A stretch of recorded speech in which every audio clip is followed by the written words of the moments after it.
BJP शासित कर्नाटक अल्पसंख्यकों पर हमले का केंद्र बनता जा रहा है दोस्तों। लगातार ईसाई समुदाय के लोग और मुस्लिम समुदाय के लोग दोनों पर हमले हो रहे हैं। इस बार भी एक ऐसा ही मामला सामने आया है जो कि ईसाई समुदाय से जुड़ा हुआ है। जी हाँ दोस्तों, चर्च पर हमला हुआ है। मैसूर की चर्च पर हमला हुआ है, जहां चर्च के अंदर घुसकर कुछ उपद्रवियों ने ना सिर्फ बेबी जीसस की मूर्ति को तोड़ दिया, उसको खंडित कर दिया, इधर उधर तहस नहस कर दिया, बल्कि इसके अलावा दान पेटी के पैसे भी वो चुरा कर ले गए। हालांकि पुलिस का कहना है कि वो चोर थे, लेकिन हर बार जिस तरीके से चर्च पर हमला हो रहा है उससे ऐसा तो नहीं लगता दोस्तों कि वो चोर थे, क्योंकि अगर चोर होते तो सिर्फ और सिर्फ चर्च पर ही हमला क्यों करते, दूसरे धार्मिक स्थल पर भी जा सकते थे। लेकिन चर्च पर हमला किया और मूर्ति किस तरीके से खंडित की है, इसका वीडियो, इसकी जानकारी इस खबर में आपको दिखाऊंगी दोस्तों। नमस्कार, मेरा नाम है जयंती झा। दोस्तों, इस वक्त कर्नाटक जो है धीरे धीरे करके धार्मिक विवादों के लिए सुर्खियों में आता हुआ दिखाई दे रहा है। धार्मिक विवाद मैं इसलिए कह रही हूं क्योंकि कभी वहां से मुस्लिम समाज के लोगों पर हमले की खबर आती है, कभी ईसाई समुदाय के लोगों पर हमले की खबर आती है, और अब दोबारा कुछ ऐसा ही हुआ है। ईसाई समुदाय के धार्मिक स्थल चर्च पर हमला हुआ है। मैसूर की ये चर्च बताई जा रही है, जहां पर कुछ लोगों ने चर्च के अंदर घुसकर तोड़फोड़ की है, दान पेटी के पैसे वो चुरा कर ले गए हैं। पूरी खबर क्या है इस वक्त आपकी स्क्रीन पर वो खबर आपको हम दिखा रहे हैं दोस्तों। साफ तौर पर देखिए, ये खबर कहती है कि कर्नाटक के मैसूर में चर्च में तोड़फोड़ हुई है। स्टेज पर जो ईसा मसीह की मूर्ति रखी हुई थी, स्टेज पर जो ईसा मसीह बेबी जीसस की जो मूर्ति रखी हुई थी उस पर हमला हुआ और मूर्ति जो है वो तोड़ दी गई। पेरियापतना तालुका, मैसूर का पेरियापतना तालुका है जहां का ये मामला सामने आया है, वहीं पर ये चर्च मौजूद है और उसी चर्च में घुसकर इन उपद्रवियों ने ये तहलका मचाया है। बेबी जीसस की मूर्ति को नुकसान पहुंचाया गया है, साथ ही दान पेटी के पैसे लेकर भी जितने भी चोर हैं वो भाग गए हैं, ऐसा भी बताया जा रहा है। हालांकि वो चोर थे या कौन से संगठन के लोग थे, दक्षिणपंथी समूहों के लोग थे कि नहीं, ये आपको आगे मैं कुछ और खबरें बताने वाली हूं, उसके आधार पर आप तय कीजिएगा दोस्तों। पुलिस तो देखिए अपना काम कर रही है, पुलिस काम करेगी, इन्वेस्टिगेशन अगर अच्छी तरीके से हुई तो नाम भी सामने आ जाएगा कि वो चोर थे असल में या फिर कोई और थे, तो वो तो खुलासा हो जाएगा। लेकिन आगे जो खबरें बताने वाली हूं कि कब कब इसी तरीके के हमले हुए हैं, खासकर चर्च पर, उसके जरिए आप अंदाजा लगाइएगा कि वो चोर ही थे या कोई और दोस्तों। अब देखिए, आपको बताना चाहेंगे कि 2022 में कई ऐसे हमले हुए हैं, चाहे फिर आप वो चर्च की बात कर लीजिए, चाहे फिर आप वो मस्जिदों की बात कर लीजिए, लगातार हमले हुए हैं। खासकर अगर मैं कर्नाटक की बात करूं दोस्तों, तो कर्नाटक एक तरीके से धार्मिक विवादों का ना सिर्फ केंद्र बनता जा रहा है, बल्कि वहां से धार्मिक विवाद शुरू हो रहे हैं। आपने हिजाब विवाद भी सुना होगा। हिजाब विवाद किस तरीके से शुरू हुआ, फिर मध्य प्रदेश तक पहुंचा, पूरे देश में जगह जगह उसको लेकर खबरें आनी शुरू हो गई। तमाम कॉलेजेस, तमाम स्कूल्स में हिजाब पर बैन लगा दिया गया, वो तमाम खबरें सामने आई थी। उसके बाद भी कई जगह से सामने आई। और वहीं अगर आप चर्च की बात करेंगे तो ना सिर्फ कर्नाटक बल्कि पंजाब से लेकर मध्य प्रदेश, छत्तीसगढ़, कहीं बहुत सारी ऐसी जगह थी जहां पर ये हमले हुए हैं। 2022 में भी हमले हुए हैं, 2021 में भी पूरे साल हमले हुए हैं। कहाँ हुए हैं एक एक करके आपको बताऊंगी। लेकिन 2022 में अगस्त के महीने में, अगस्त का लास्ट चल रहा था, सितंबर शुरू होने वाला था, तरन तारन में, पंजाब के तरन तारन में एक चर्च पर हमला हुआ। और ना सिर्फ हमला हुआ बल्कि कुछ लोगों ने चर्च में तोड़फोड़ की, चर्च के बाहर जो कारें खड़ी थी, जो गाड़ियां खड़ी थी, उसको भी आग के हवाले कर दिया। इसके बाद जो वहां के ईसाई समुदाय के लोग थे, उन लोगों ने बाकायदा पुलिस से शिकायत की।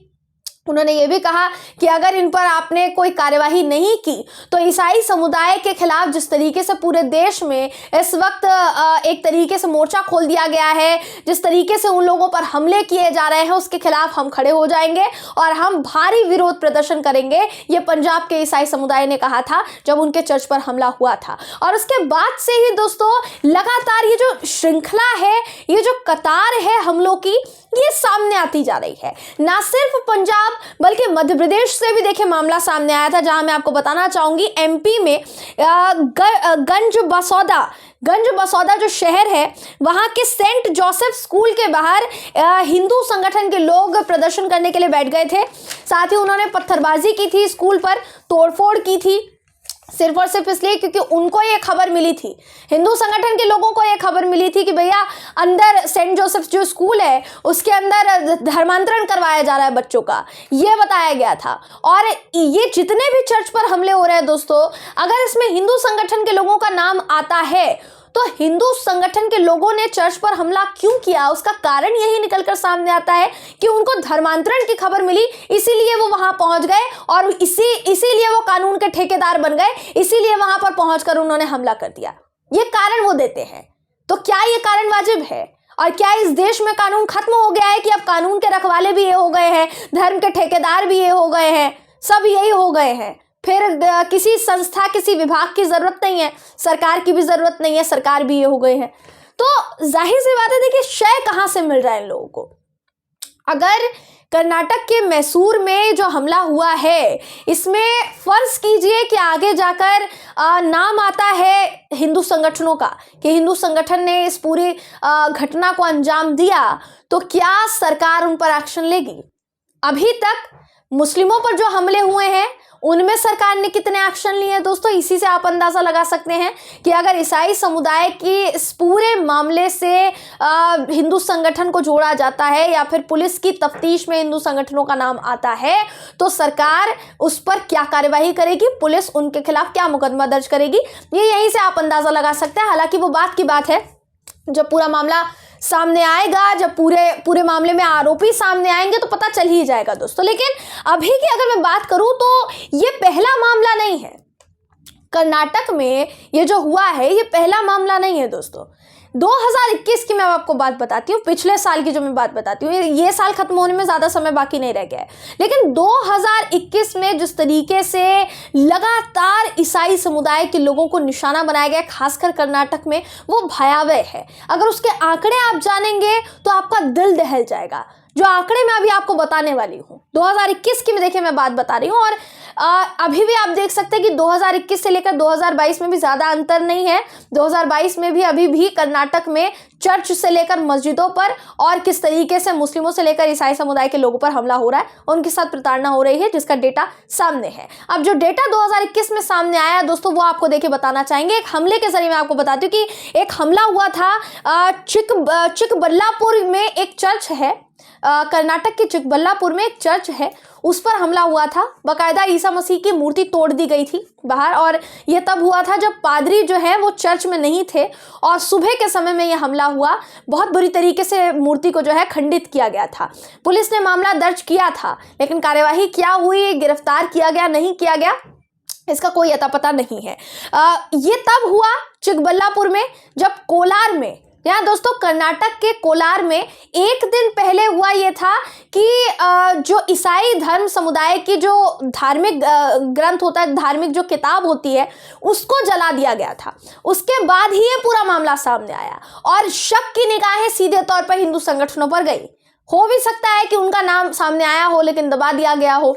आपको पता है अच्छी तरीके से कि कर्नाटक में किसकी सरकार है, बीजेपी की सरकार है। अपने लोगों का नाम सामने आएगा, हिंदू संगठनों के लोगों का नाम सामने आएगा तो थोड़ी ना उनको जेल जाने दिया जाएगा, छोड़ दिया जाएगा, क्योंकि उनका अधिकार है इस देश में खुला घूमने का, उन्हीं का अधिकार है, बाकी किसी के पास अधिकार नहीं है। उनके पास अधिकार है वो गुंडाई कर सकते हैं, उनके पास अधिकार है वो दादागिरी कर सकते हैं, उनके पास अधिकार है कि वो जाकर किसी धार्मिक स्थल पर तोड़फोड़ कर सकते हैं, लेकिन फिर भी उनको कोई कुछ नहीं कहेगा क्योंकि सरकार का पूरा समर्थन है। किस ओर इशारा कर रही हूँ दोस्तों आप खुद समझ सकते हैं, समझदार को इशारा काफी है। अब देखिए 2021 में ईसाइयों पर कितने हमले हुए, 8 टोटल हमले हुए, और ये 8 हमले होने से पहले 305 घटनाएं हो चुकी है ईसाई समुदाय के लोगों के साथ।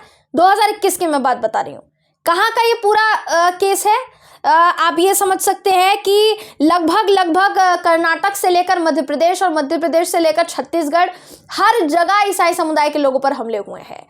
तो अभी भी अगर ये जारी है, अब इसमें किसका कसूर माना जाए, ये सरकार बताए। इसमें किसका कसूर माना जाए? अगर ये यही मामला किसी दूसरे राज्य से सामने आता है, या मान लीजिए कि अगर ये एक एक राज्य से सामने आ रहा है, मान लीजिए छत्तीसगढ़ से सामने आया, फिर मध्य प्रदेश से सामने आया, उसके बाद कर्नाटक से सामने आया, उत्तराखंड से, जी हाँ दोस्तों, उत्तराखंड में भी एक मस्जिद पर हमला हुआ था 2021 में, वो भी मैं आपको बताना चाहूंगी। देखिए, उत्तराखंड के रुड़की में 200 लोगों की भीड़ ने क्या किया था, चर्च पर हमला कर दिया था, और वो जो 200 लोगों की भीड़ थी वो बजरंग दल की भीड़ बताई गई। तो इन लोगों ने हमला कर दिया, तो उत्तराखंड से मामला सामने आया, फिर कर्नाटक, मध्य प्रदेश, छत्तीसगढ़, जगह जगह से मामले सामने आए। दिल्ली में एक चर्च पर हमला हुआ। तो फिर जब इतने सारे राज्यों पर हमला हो रहा है, देश की राजधानी दिल्ली में भी चर्च पर हमला हो रहा है, केंद्र सरकार ने इस पर क्या संज्ञान लिया, हमें तो सिर्फ इतना जानना है।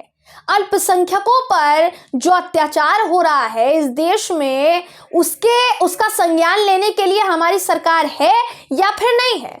उसकी जवाबदेही किसकी बनती है और किसकी नहीं? क्या ये सरकार बताएगी या फिर नहीं बताएगी? खैर, दूसरा वाला जो ऑप्शन है कि नहीं बताएगी, इस पर आप ज्यादा भरोसा कर सकते हैं, क्योंकि ऐसे मामलों में चुप्पी साधना ज्यादा जरूरी समझती है ना सरकार। ऐसे मामलों पर बोलेगी तो सच्चाई बाहर आ जाएगी। खैर, कोई बात नहीं है दोस्तों। अभी देख सकते हैं आप कि इतना अभी इस वक्त कर्नाटक में जो इस वक्त हमला हुआ है, उसके बाद से चर्चा जो है वो बहुत ज़्यादा गर्मा गई है और चर्चा हो रही है, सुर्खियों में है ये पूरी खबर। अब इस खबर पर क्या अपडेट निकल कर सामने आती है, आरोपी गिरफ्तार होते हैं कि नहीं होते हैं, और आरोपी है कौन, ये जब पता चलेगा तो फिर हाजिर हो जाएंगे हम वही खबर लेकर। बहरहाल, इस खबर पर आपकी राय क्या है कमेंट करके जरूर बताइएगा। वीडियो अगर आपको पसंद आया हो तो वीडियो को लाइक और शेयर करना ना भूलें। फिर मुलाकात होगी आपसे किसी ऐसी ही खबर के साथ, तब तक के लिए नमस्कार।